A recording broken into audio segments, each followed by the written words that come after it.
Okay, well, we're going to get started. It looks like it's 5 after. Good morning, members of the MAG ITS committee. We're going to call the meeting to order now. For those around the table, please turn on your microphone when speaking so that those on the video can hear. For those of you that are participating via Zoom, please remember to unmute your device before speaking and mute when you are not speaking to create a positive experience for all attendees. Phone participants should use *6 to mute, unmute, and *9 to raise their hands. Okay, so I just wanted to see something. Okay, the MAG public comment process provides opportunities for members of the public to comment on items scheduled on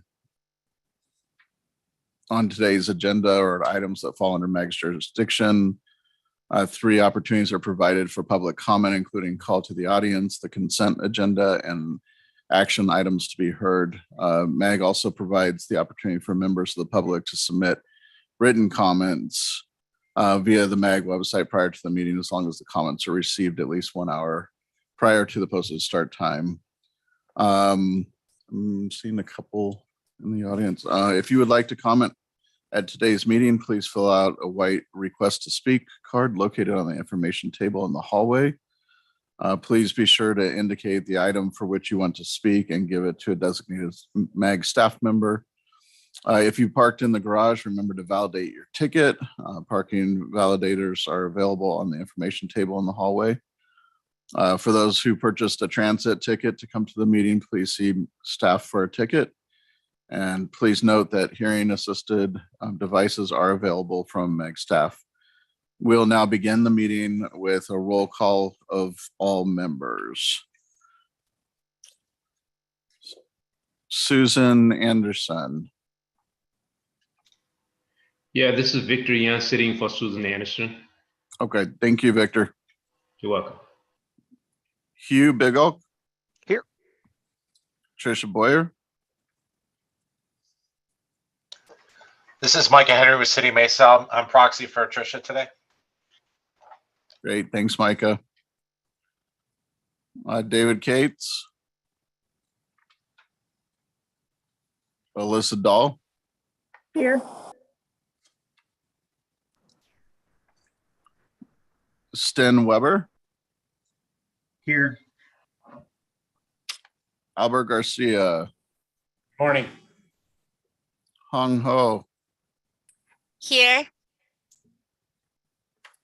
Bruce Littleton. Present. Ying Yang Liu. David Lucas. Good morning, everyone. Eduardo Rodales. Here. Marshall Regal. Here. Raquel Schatz. Here. Ward Stanford. Mike Sutton.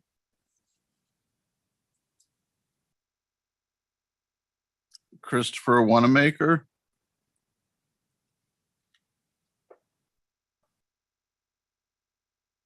Tessa Wessel. Here.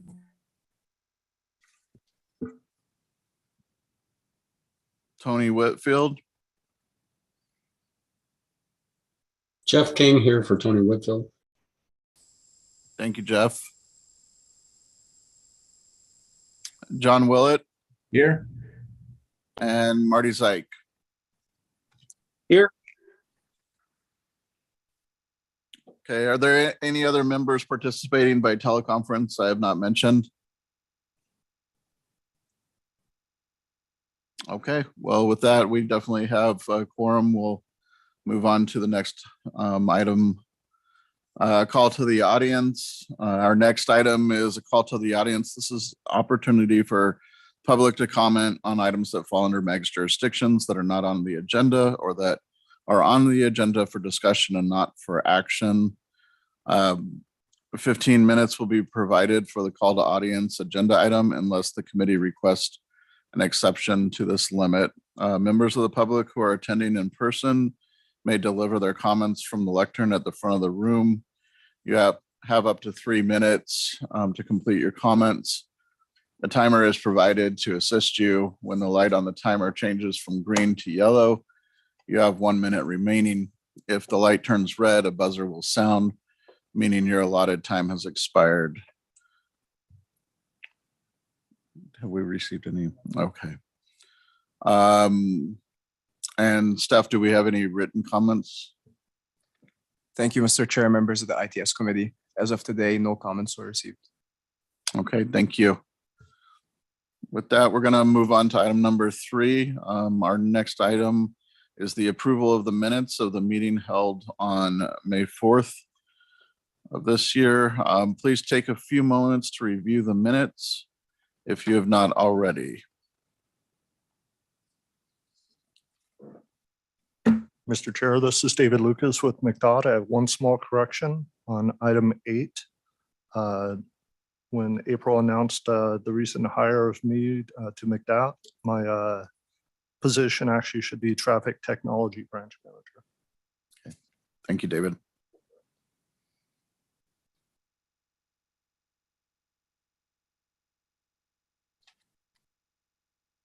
Does any other committee member have any revisions?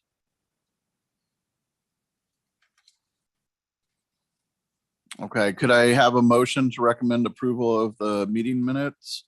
As noted, please indicate so by unmuting your microphone and speaking. I so move.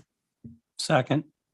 We have a motion from David Lucas and a second from Bruce Littleton.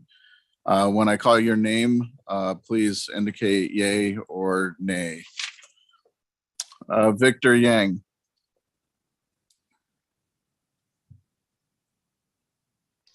Yay. Hugh Bigalk. Yay. Micah Henry. Yay. Alyssa Dahl. Yay. Sten Weber. Yay. Albert Garcia. Yay. Hong Ho. Yay. Bruce already seconded. David made the motion. Eduardo Rodales. Yay. Marshall Regal. Yay. Schatz. Yay. Mike, did you join us? Mike Sutton. Yay. Yeah, I'm here. Sorry, I had a technical difficulty. Christopher Wanamaker.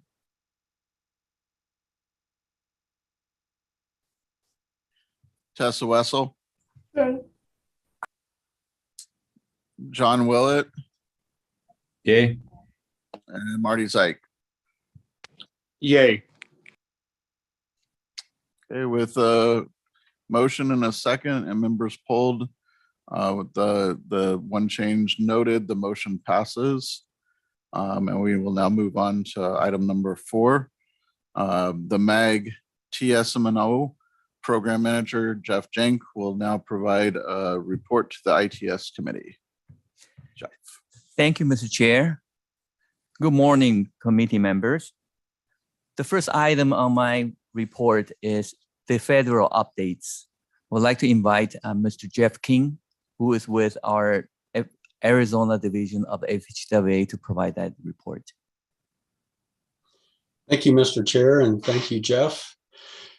Since the last time we met, there are a couple of new trainings that have come up that may be of interest to you. The first is related to traffic signal design and operation. It's a virtual instructor-led course. It's coming up here in about 2 weeks, June 14th through the 17th. It does carry a registration fee. The second is actually a self-paced, web-based training on the principles and tools for road weather management. That one is free, and you can register for that by clicking that link. Also sharing for awareness, the release of the NOFO regarding the Safe Streets and Roads for All discretionary grant program Was first published back May 16th. Many of you have probably received emails related to that. USDOT also has published that notice of funding in the Federal Register on the 24th. The application period for this ends on September 14th at 5 p.m. And I know many members in this area are already looking at that. There's approximately 1 billion authorized in bill for the Safe Streets and Roads, or SS4A grant program. And for fiscal year 2022, there are two types of grants. The first is development of an action plan grant, and the second is implementation, and this will carry through each year. So if you don't have an action plan, you do it the first year, and you can implement the second year or following years. The purpose of the grant is to improve roadway safety for significantly reducing or eliminating roadway fatalities and serious injuries through safety action plan development and implementation, with a focus on all users, including pedestrian, bicycle, public transportation, motorists, personal conveyance, and micro mobility users.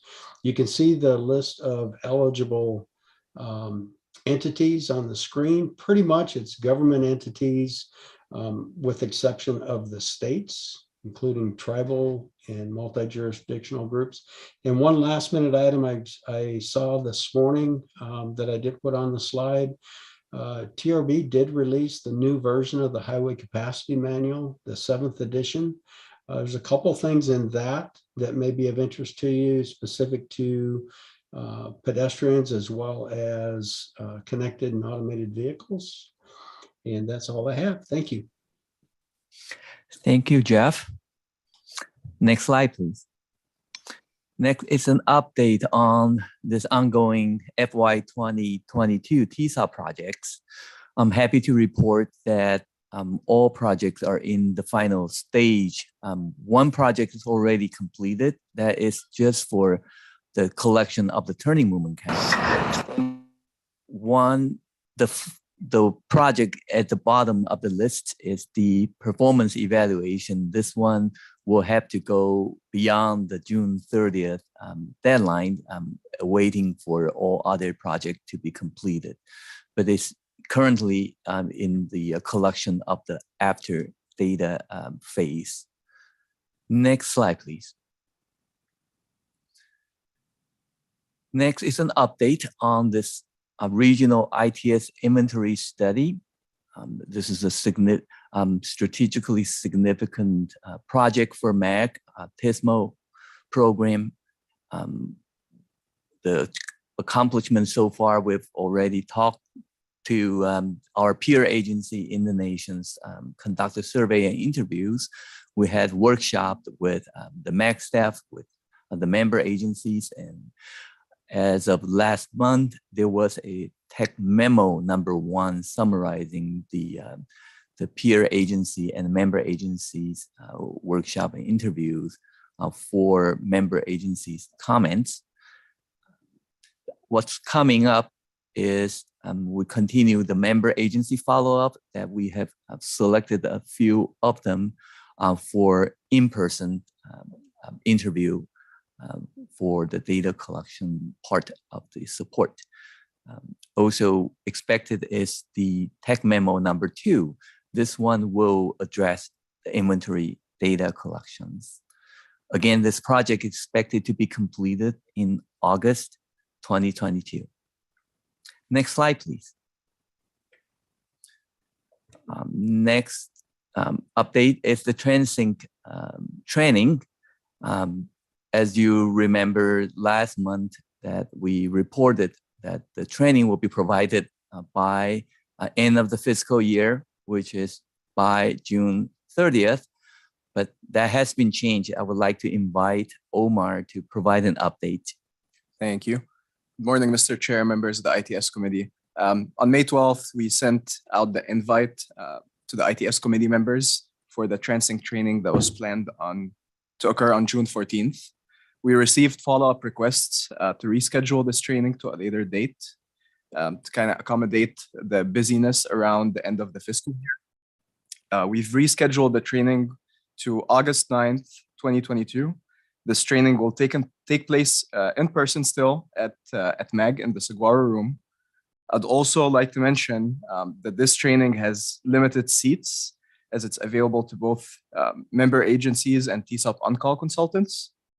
Each member agency can have up to 2 seats or 2 members attending. If there are any requests to add any additional staff, please reach out to me, and we can see as soon as we have the full complete list. Next slide, please. I also like to mention that this training is provided by Kittleson and Associates. Kittleson Associates developed the MAG evaluation methodology back in 2020 that uses both Trendsync and INRIX to evaluate TSOP. This is the tentative agenda for this upcoming training and shows you what you can expect at this training. So we will start by providing a course overview, followed by the MAG TSOP workflow, which would operate, how it would operate, and then followed by how we plan to use Trendsync for fine-tuning in the conventional TSOP projects. So those are the projects that they use Synchro already for optimization. We will just be adding fine-tuning to them using Trendsync. Then we will follow up with the Trendsync optimization only projects and an intro on the hardware and software side of it. We'll have a quick break. Then we will start with how to conduct field observations and timing verification using the Trendsync mobile app. This will be done at the meeting room using recorded videos. It won't be done in the field. The entire training will be covered in person at the Saguaro room. Then after lunch, we will get into a deeper dive using Trendsync and learning how to do the performance reporting using both INRIX and Trendsync. Thank you. Thank you, Omar, for organizing this training. I would like to stress the importance of this training that by design, this training is part of our preparations for adopting this new workflow for the next TSOP. And in that, the Trendsync as a tool has been required for all the retiming project. And that's why we invited all the on-call consultants. And I know many on-call consultants probably already familiar with the Trendsync as a tool. But in this training, we will have a TSOP specific emphasis on it. So I see that almost like an orientation before the beginning of the next TSOP project. Next slide, please. This is an update of the TIP Coffer projects. As you might remember, last month, the ITS committee has discussed and recommended and approved the new Coffer project. That's the repurposing of the $9.4 million of the TIP fund. And that's made up of 2 categories. One is $5.4 million out of the bucket 1 ICM. Take that back. It should be $5.4 million out of bucket 3, local priority, and then $4 million for the ICM bucket. That recommendation is currently being forwarded up the chain of command. We're expecting the final approval from the regional council on June 22nd. So this update is about to give everyone a heads up of the need to start planning for the Coffer project. I think the first order of determinations is that the timing of the Coffer project. Typically, in our last several runs of the Coffer project, the whole process would take about 6 months. That made up of the application period. As you know, that there are interim steps built into for data verifications and reconciliation and whatnot. And then there is a period of the application reviews and scoring involving the ITS committee members, as well as MAG air quality group and the congestion management groups. And then finally, just the final approval of the selected project itself going to take usually a month, or if not more than a month, to complete. So that made up of this 6-month process. Now, here's the questions that these TIP Coffer project will require local match. So since this things just pop up in the middle of the year, so we would like to ask all the member agencies to check with your departments on the availability of the local match and come back to us, and we will collaboratively determine what is the best time to administer these Coffer project. And another factor is the MAC internal coordinations. As you might know, that there are really multiple MAC group involved in this Coffer project. The TIP, the TISMO, the air quality, and the congestion management. So each one of them play the role. Air quality specifically, they need to commit to certain timeline for conducting these analysis and approving these the final scores and such. So please expect a survey from us, and we will come back to the next ITS committee and to announce and the final determination on the call for project times. That concludes my report. Are there any comments or questions, committee members? I've got a question. Yes, Bruce. Just to be clear, because it'll help us answer the survey. What are the fiscal years of that 9.4? Is that, if I remember right, that's 24, FY 24 and 25? Is that correct? I'm driving my memory here. I should know, but yes. Okay, because you're asking us Yes. to know when the funds are available. Exactly. So from our perspective, it's got to be available in 24 or 25. Absolutely. Well, I'll make sure in the email solicitation we will we'll include funding year. Hey Jeff, this is Patrick. Just to confirm, Bruce is correct. It is fiscal years 24 and 25 that the call will be for. Thank you, Patrick. Are there any other questions? Okay, with that, we'll move on to item number 5. Thank you, Jeff. Fiscal year 2023 traffic signal optimization program projects update. This is for information discussion and possible action to recommend a proposed programming scenario. Our next item is the system management and operations reprogramming. I'd like to invite Eric Nava to present this item. Eric. Thank you, Mr. Chair. Thank you, members of the ITS committee. Good morning. Now, last ITS committee meeting, we met to show the list of projects based on the call for projects that was done in April for the next round of traffic signal optimization program projects, or the Tsa projects. Based on that list, it was determined that we basically had 12 projects that were submitted, but we're still under budget for the program. So there's available funding left, and we had conversations in regards to what we can potentially do with some of that money and future actions. So it was recommended that we go back and figure out what we can do with some of that money and what we could potentially move forward with, as well as some additional updates that we wanted to provide in future forward thinking for the TSOP as a program. So I have 3 things that I want to address today as part of this agenda item. First one is we want to take an action on the recommendation and what we've come up with for this list of projects.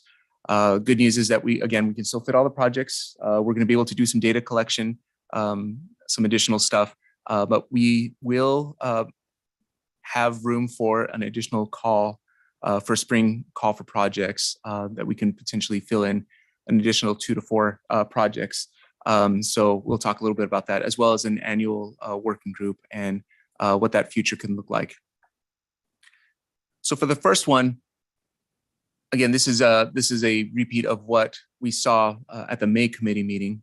As a result of the call for projects, there was 12 applications that were received on April 27th. After reviewing and QCing basically the projects just to make sure that they're all aligned, we received those 12 applications, 2 of which are what we call our Trendsync optimization, as Jeff previously mentioned in our Tsa or Trendsync training. We will be primarily looking at those 2 projects that will be using that software exclusively. We do have 1 turning movement count only project from Maricopa County that will be in the far southwest portion of this map.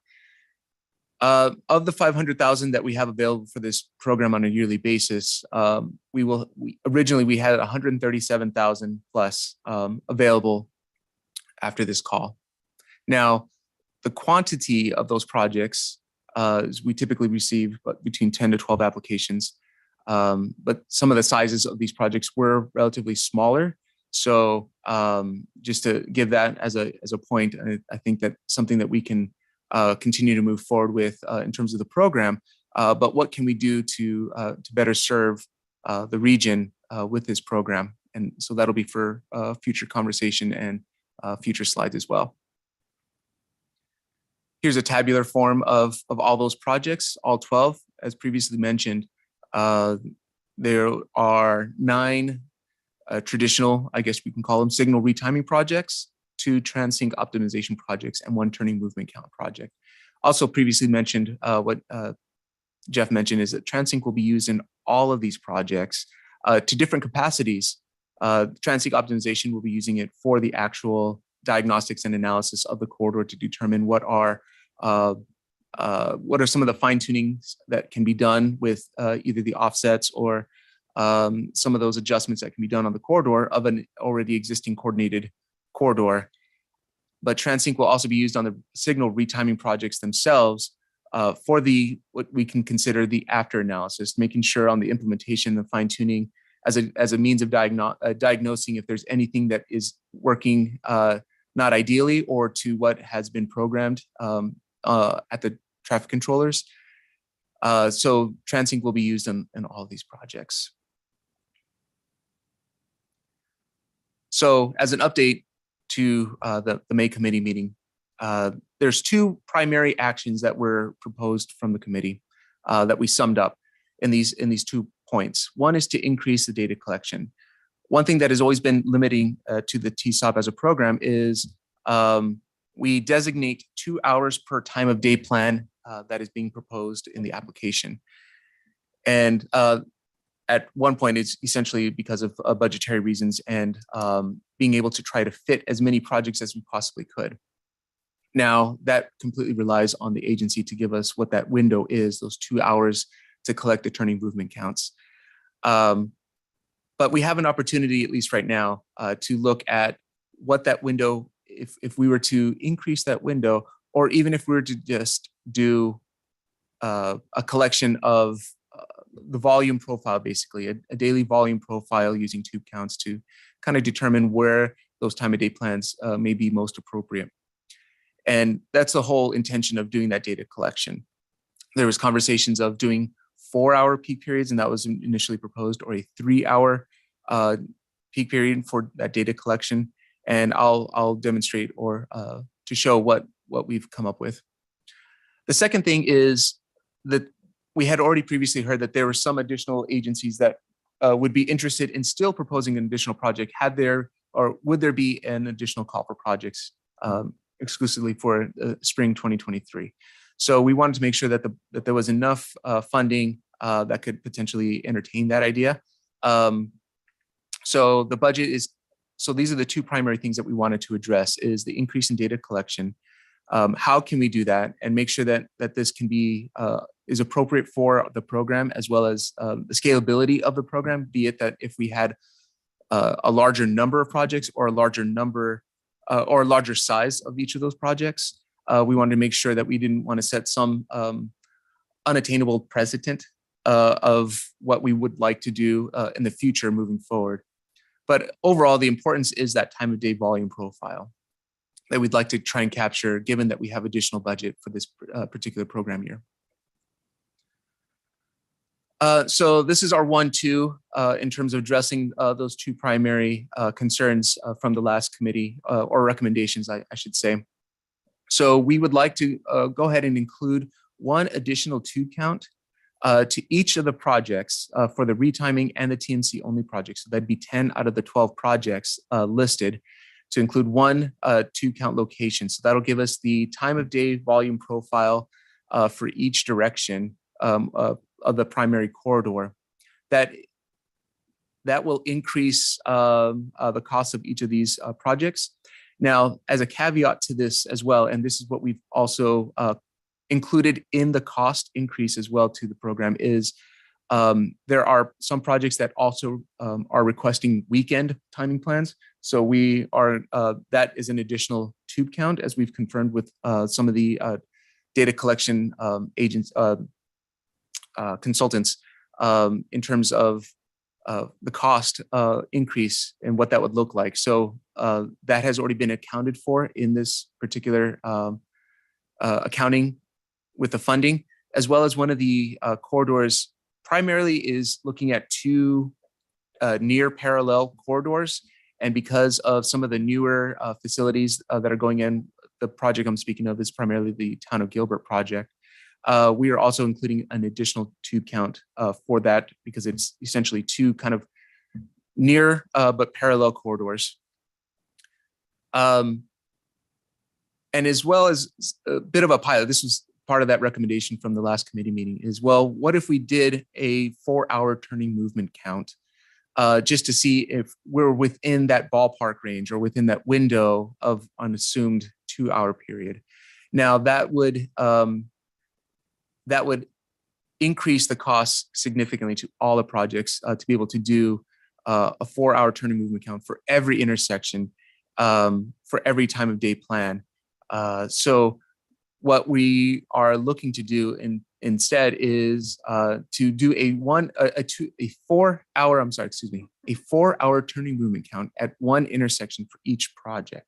So we allow for the agency to determine or to select which intersection they would like to do that 4-hour count. And it's primarily used as sort of a piloting or proof of concept, I would say, of comparing what the anticipated peak is compared to what we're getting from the tube count in terms of the time of day volume profile for each of those primary approaches on the major arterial for the coordinated directions of the project corridors. Now, the remaining budget, as addressing point number 2 from the committee recommendation, is remaining budget should be sufficient for another call for projects in the spring. So as of right now, instead of the remaining $137,000, it would drop to approximately $126,000, just under $127,000. So having that additional funding would give us approximately 2 to 4 projects, depending on the size of the projects and the number of periods. But based on historical review of past applications and projects, we could potentially fit in between 2 to 4 projects, depending on times of day, length, or number of intersections, things of that sort. So, and again, we've heard from other agencies that they're interested. Would there be another call for projects? So we wanted to give that opportunity to agencies. So this is kind of the wrap up of my first point for this agenda item. And so I would like to open this up, Mr. Chair, if there are any questions on this first piece from the committee before we can request a committee action. Do we have any questions?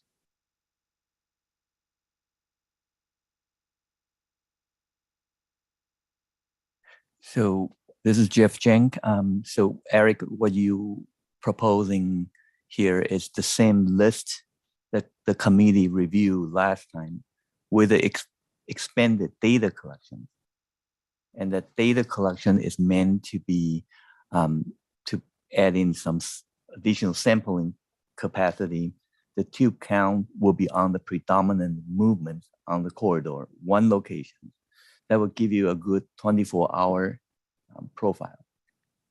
And then that 4 hours turning movement is at one selected location per project. Correct, per time of day as well. So Per time of day. correct. Yes, Mr. Chair and Jeff, that is correct. So this will be the recommended approval of the existing list of projects with that expansion of the extension of the data collection.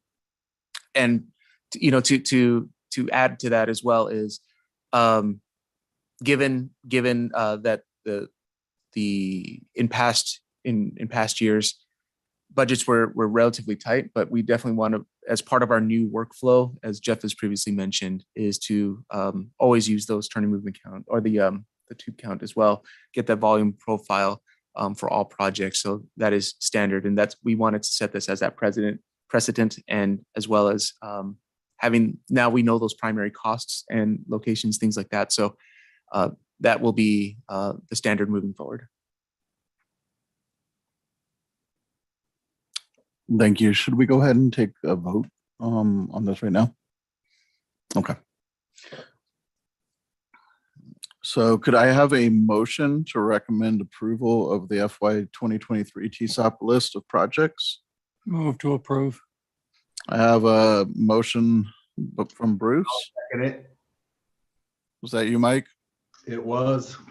Okay, we've got a second from Mike. When I call your name, please indicate yay or nay. Victor Yang, Yay. Hugh Bigalk, Yay. Micah Henry, Yay. Alyssa Dahl, Yay. Sten Weber, Yay. Albert Garcia, Yay. Hong Ho. Yay. Okay, Bruce already made the motion. David Lucas, Yay. Eduardo Ordales, Yay. Marshall Regal, Raquel Schatz, Yay. Mike Sutton just gave us a second. Tessa Wessel, Yay. John Willett, Yay. and Marty Zeik. Yay. Okay, with a motion and a second and members polled, the motion passes. And we can now move on to the next agenda item. Thank you, Mr. Chair. Thank you, ITS committee members. So as part two of this agenda item as well, well, actually, let me, before we get to that. So the current schedule, just to give everyone the awareness of what everything is going to be looking like. So the current approval of this current project, so the list of projects that we just took action on, will be moving forward through the next 3 committees. So that's Transportation Review Committee, Management Committee, and then Regional Council Executive Committee.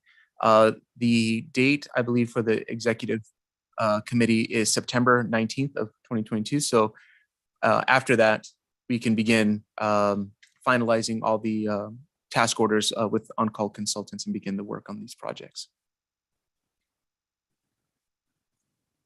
Now, for addressing the additional funding, with $126,945 that we have remaining in this allows us to have a secondary call for projects in the spring. Again, the room, typically our intersections run from 9 to 15 intersections approximately, and then typically 2 to 3 time periods or time of day plans that are requested. We could potentially fit 2 to 4 additional projects with that funding. Tentatively, we're looking at the August-September timeframe. One thing that we did want to address as well is allowing more time for the application submission. So we're allowing those 4 weeks. We're looking, I believe, mid to late August.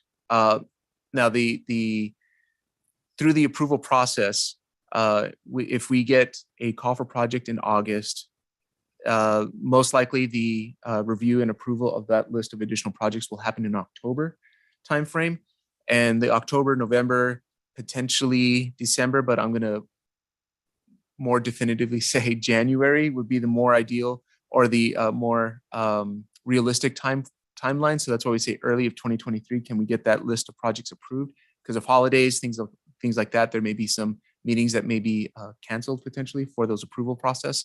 So we're looking at early 2023 that this secondary list of spring projects may be approved. So we will have that that final date by the August committee meeting to make sure on what that date is for the next call for projects. And that'll be the same application, same process. You'll receive the email, an email to ITS committee, MAG management committees, and we'll get that approval process going through. So any questions on this? Okay. Now, because of recognizing the ever-evolving world that that everyone sits in on this committee meeting in terms of traffic operations, traffic management, things of that sort, we want to make sure that this program primarily is for traffic signal optimization. But we also recognize the evolution of those needs as well. So knowing that we had additional funding as well, we want to make sure, you know, are we servicing the region as best we can with the available funding. So we have a lot of new ideas as well that we'd like to bring forth. And again, we have this new workflow that we're doing with the projects, and Trendsync being a primary piece of that. There's a lot of additional efforts that we have been researching and looking into in terms of the next steps for TSOP. But we also want to bring these up to a working group made up of ITS committee members. And really it's to, on a regular basis, to meet together to talk about the program as a review and an overview of what are the objectives of this as a program, be it new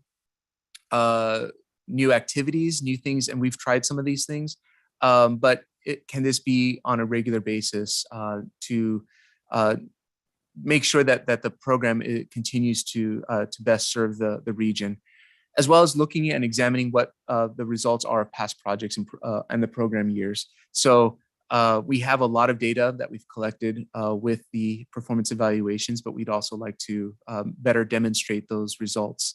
So there's a lot of things that we would like to do with the existing data that we have from past years and giving us direction for upcoming years for the region. But primarily it's also for this working group would be to solicit feedback and recommendations from the committee, making sure that the agency needs are being met as best as it can, given the context of the program. And looking at past project feedback, you know, we do receive a lot of feedback from consultants, from agencies, and from Jim Decker, who's our MAG associate, and he is definitely a primary piece of the feedback that we do get. But we also like to have entertain the audience in terms of what is that feedback and what can we do, and if there's things that need to be adjusted or recommended for the program, then this would be the place to do it, the forum to do it. As well as project selection and programming. Primarily, we identify projects simply by a call for project by application. But there's given the large amount of data that we have, both at MAG, member agencies have a lot of data. There's just a lot of data out there, and so we've been looking into how can we use that data to our advantage to better identify the actions or the activities, the operations of our traffic region-wide, namely, again, in the context of the TSOP as a program. So we would like to talk about data-driven approaches. How can we better determine project selection, recommendations, and again, ideas that will maybe move the needle also in a positive direction as an overall program for the region, as well as evaluative criteria, both on the projects themselves, but as well as the evaluative criteria in terms of determining the selection of projects and programming. So given that we have a lot of activities at MAG pushing on this data different type of approach. We saw the T-STOP as a program as an easy fit to using additional data and everything that we have existing. There's a lot of efforts. There's a lot of initiatives that a lot of member agencies have going that can best serve. So, we definitely want to bring those to light. And if there's a way that we can bring those in the program and to best serve the region, then, I think that we would be happy to at least talk about those and see how we can fit that in appropriately in the program. And with that, with any other questions or any additional input, that concludes my agenda item. Thank you, Eric. Are there any questions or comments? Okay, hearing none, we'll move on. Our next item is the Regional Traffic Signal Change and Clearance Interval State of the Practice. I'd like to invite Simon Ramos with the City of Phoenix to present this item. Simon. Thank you, Mr. Chair, members of the committee. Thank you for having me. It's been a while since my last presentation, so bear with me. So again, Simon Ramos with the City of Phoenix Street Transportation Department. Next slide, please.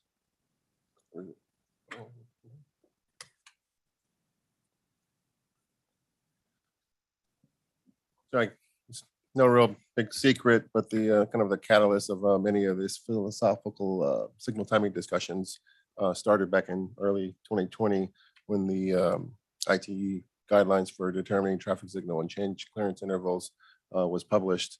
It did bring on a lot of concern, debate, and questioning of how the equations or the new equations, which I'll talk about later in the presentation, came to be, and basically where did the field data that backed up these equations. So some key takeaways from the ITE guidelines or the new 2020 ITE guidelines is the actual introduction of the extended kinematic equation for calculating the yellow change intervals. There was an increase recommendation for the yellow change interval for the left turns, and that's up to 7 seconds now. And this adding a +7 rule or 7 miles per hour guidance for through movements where the 85th percentile speed is not available. Now this +7 rule applies to both the yellow change intervals and the red clearance intervals. No recommendations was provided for the right turning movements, and there were no guidelines provided to cover or to address red light running. So if you haven't been exposed to the new or updated equations, here they are.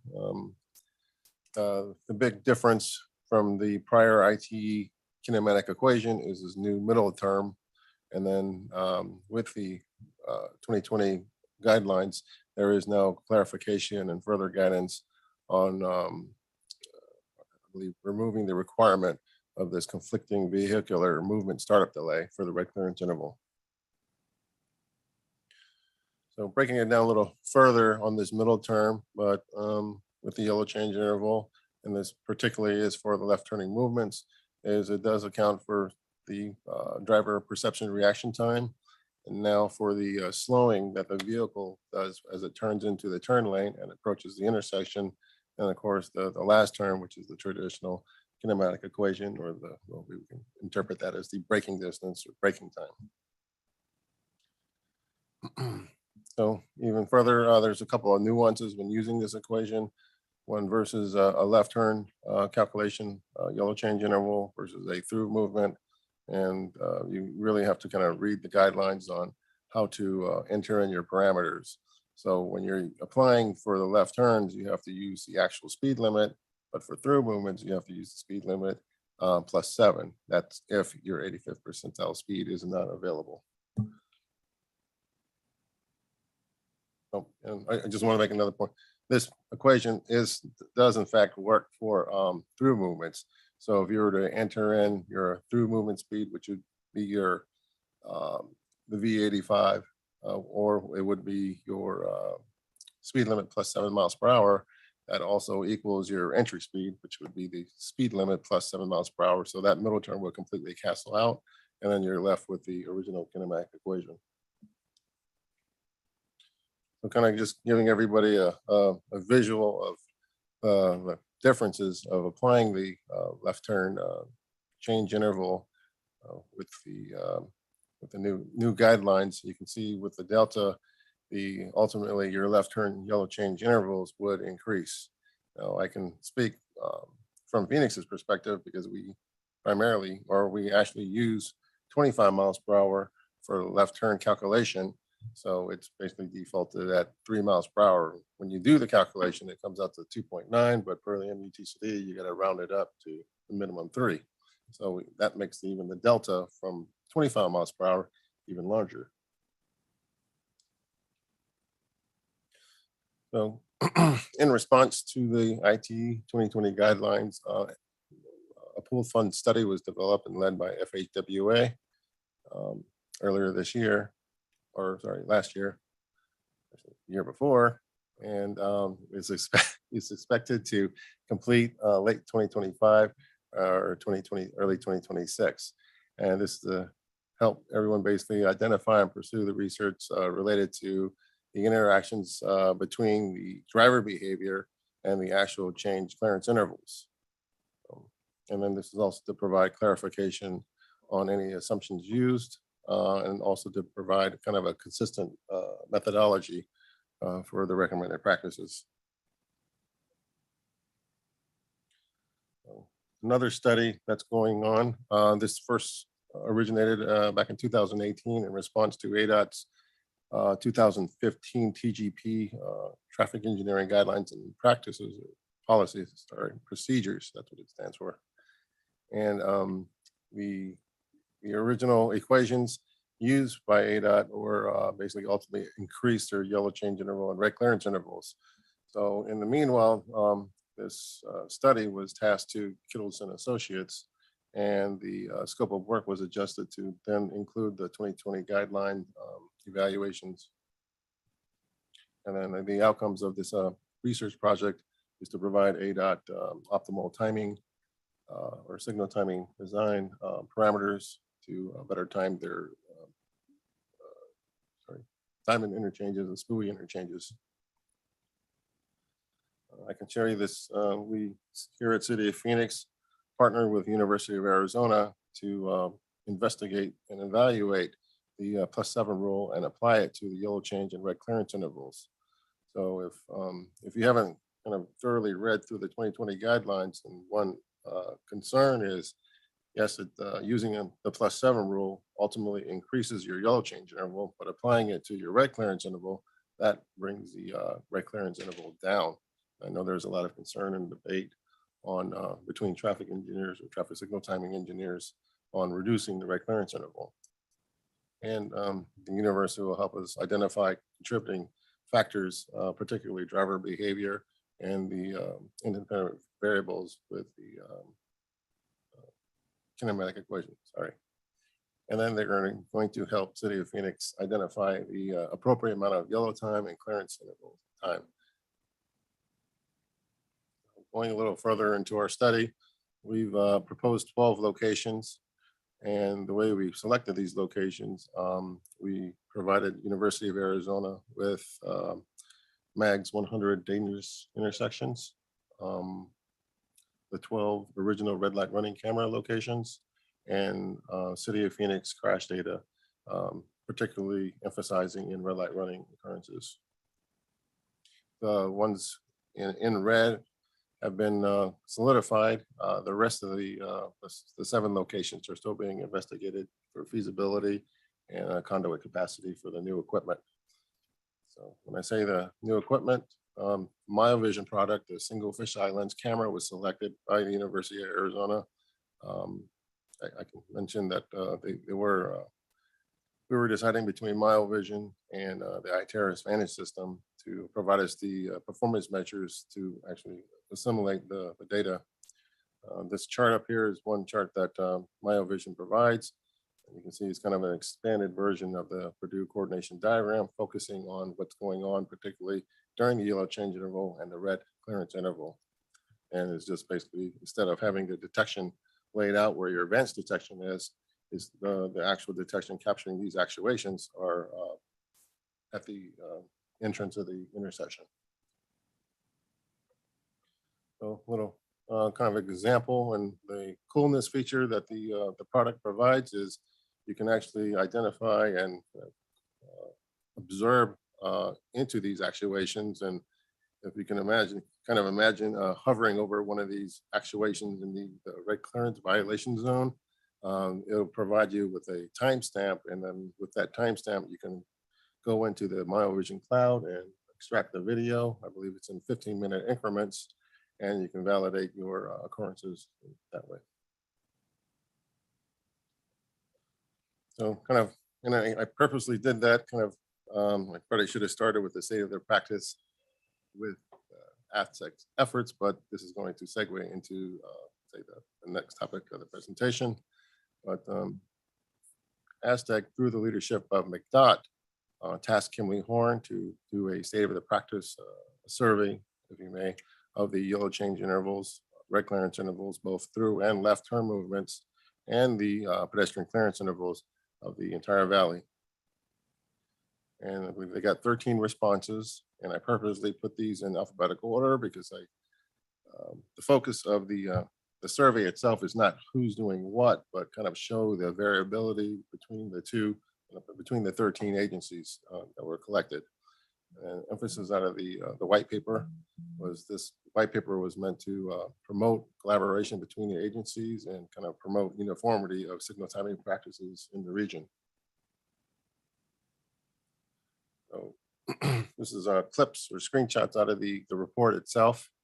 And I believe anyone can agree that most or almost all the agencies in the valley are using some type of form or variation of the original kinematic equation. So when I refer to original kinematic equation, I'm referring prior to 2020 IT guidelines.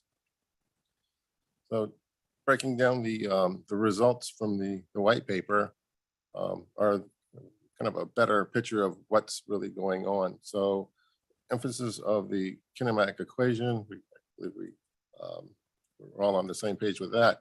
But what really affects the kinematic equation is what the variable or parameters are being considered or used. So you can see with V or speed, many agencies are just traditionally using the speed limit, design speed, approach speed, and you got a couple out there that are using the speed limit plus 7 rule. Or you have another agency out there using a +5 rule. And of course, there's some variation between what's their minimum and maximum. Here's a kind of a breakdown of the red clearance interval and solely for the through movements. And I put an asterisk there on the prolongation of the lateral curve lines, because at the time, Phoenix, which I can call out our own agency, was using the prolongation of lateral curve lines of the intersection measurement. We now use the stop bar or the first crosswalk line to the opposite prolongation of the lateral curve line, which the rest or most of the rest of the valley is using now. And lo and behold, kind of playing around with the equation, the vehicle length considered or not considered actually makes a difference of your outcome, of course, depending on how fast that vehicle is going or what that calculation is. And then, of course, the conflicting vehicular movement startup delay, roughly about the majority of the valley is not specified that they're considering that parameter. Which was kind of really stood out of the 3 parameters was the pedestrian clearance interval calculation, where I don't want to go into the whole calculation, but we all know that basically you're taking the distance from landing to landing and dividing that by the walking speed of the pedestrian, which is typically the 3.5 feet per second. So there's considerations, kind of a split between subtracting out the yellow and red clearance interval, of course, reducing ultimately the pedestrian clearance interval. And there's about half of the other agencies are subtracting, which is only considering to subtract out the yellow change interval. And of course, we found one that was only subtracting out the red clearance interval.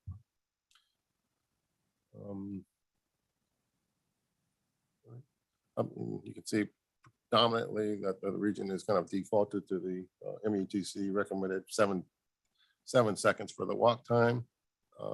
And of course, you can see some variation between where to measure, ramp to ramp or ramp the curbside, curb the far side of the traveled lane.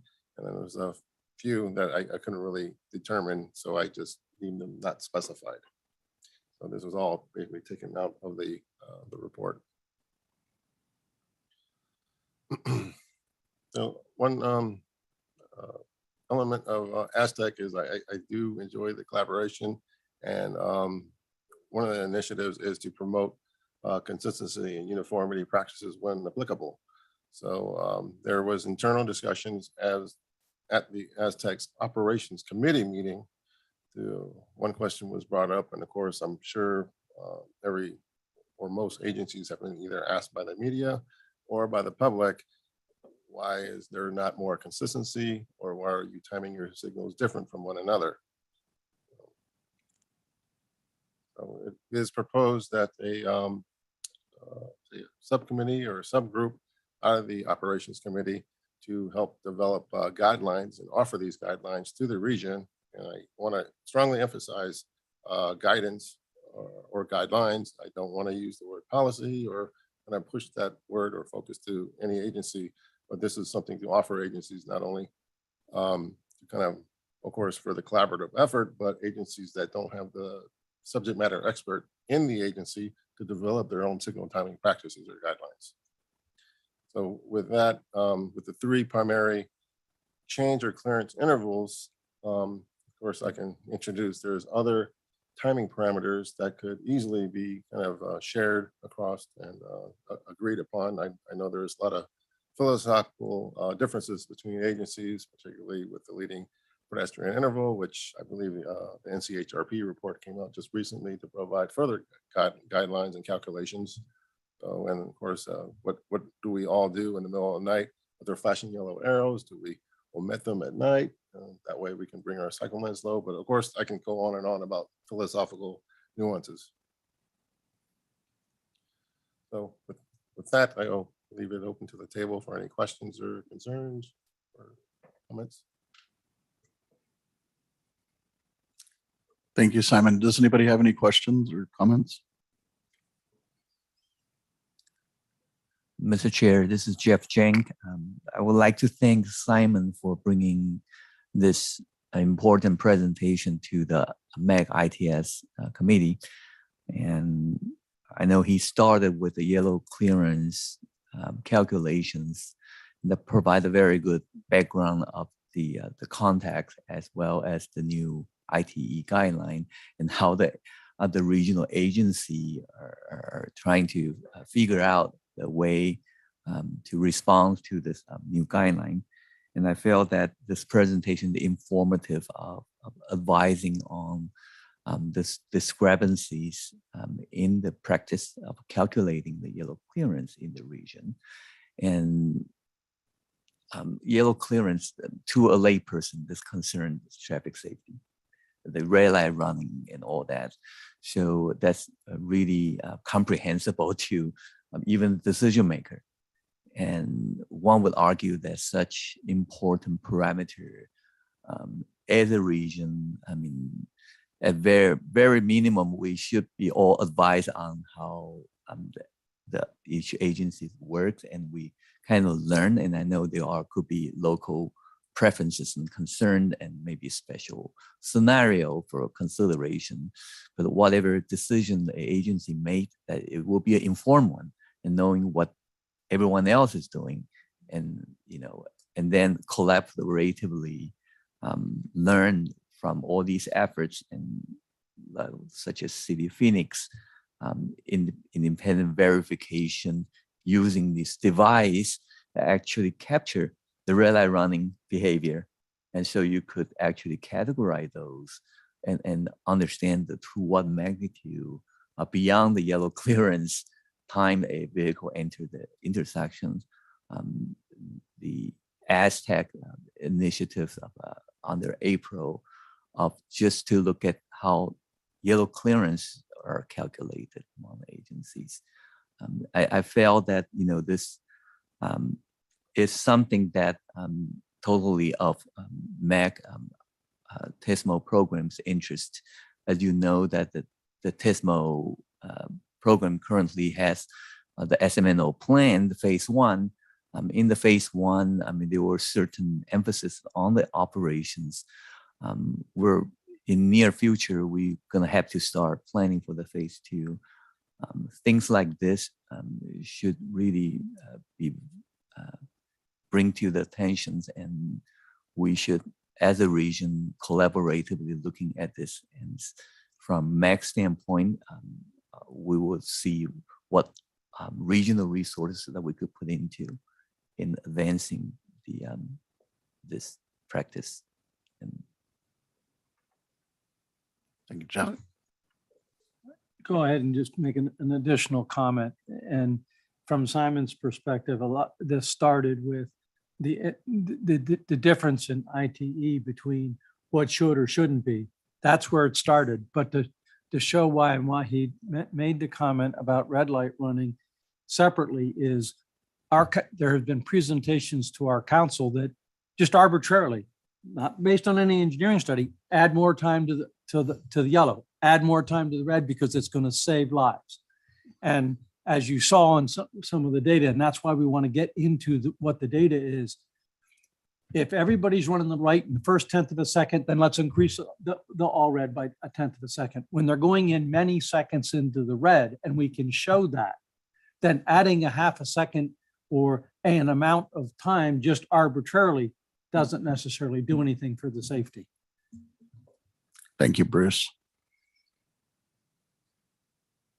Okay, with that, thank you again, Simon. Great presentation. We're going to move on to item number 7. Does any member of the ITS committee have topics or issues of interest that you would like to have considered for discussion at a future meeting? Okay, hearing none, we'll move on. I'm going to go ahead and get comments from the committee now. I will start calling your names, and if you have any ongoing projects or activities that are related to ITS, please share. So with that, Victor. Yeah, I don't know if because I'm sitting for Susan, I'm not sure what's her preparation for that question, but yeah, we do have ongoing for almost more than 2 years on the ICM, the Loop 101 mobility project that is ongoing right now. And also there's a number of projects that we're looking into on a freeway system, not really associated with any arterial streets. We're working on the I-10 truck parking. It's automatic recognition of the occupancy on a rest areas for truck parkings, and inform our truck industries as they're fleets driving on our freeway systems to understand how many spaces available for them to rest and to make decisions where to stop their cars to meet the federal guidelines for truck drivings. So those are the things that we're working on right now. I don't know what others that Susan may be aware of more projects than I do. So at this point, I can only share these 2. Okay, thank you, Victor. Hugh? Nothing for Goodyear. Mike? No updates for Mesa. Thanks. Okay, Alyssa? Okay. Sten? I have no updates for Glendale. Albert?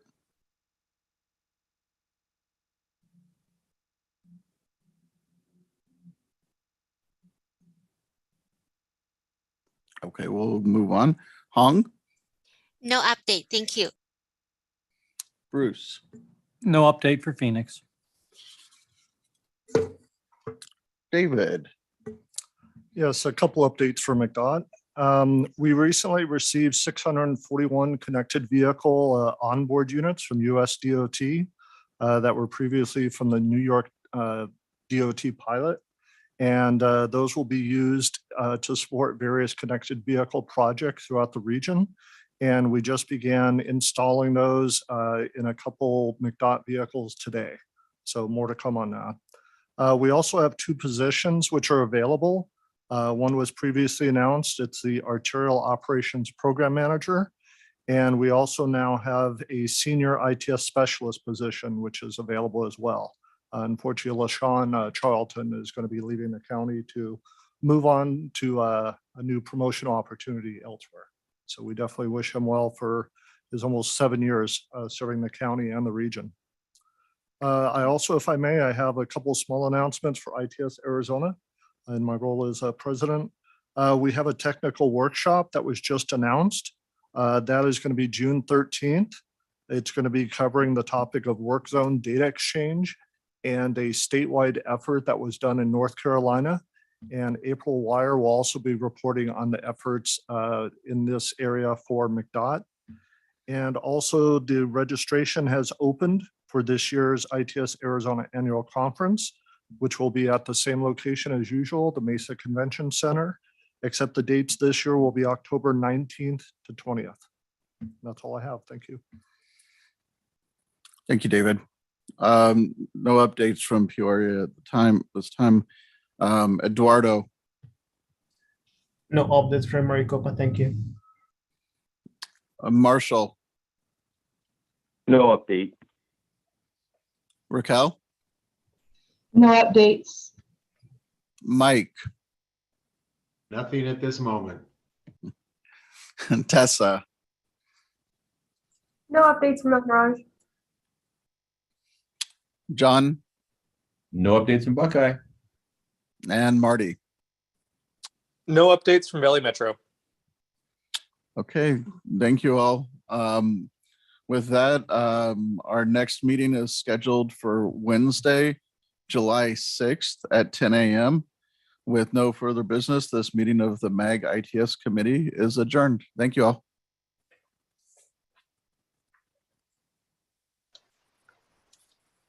Thanks, Steve.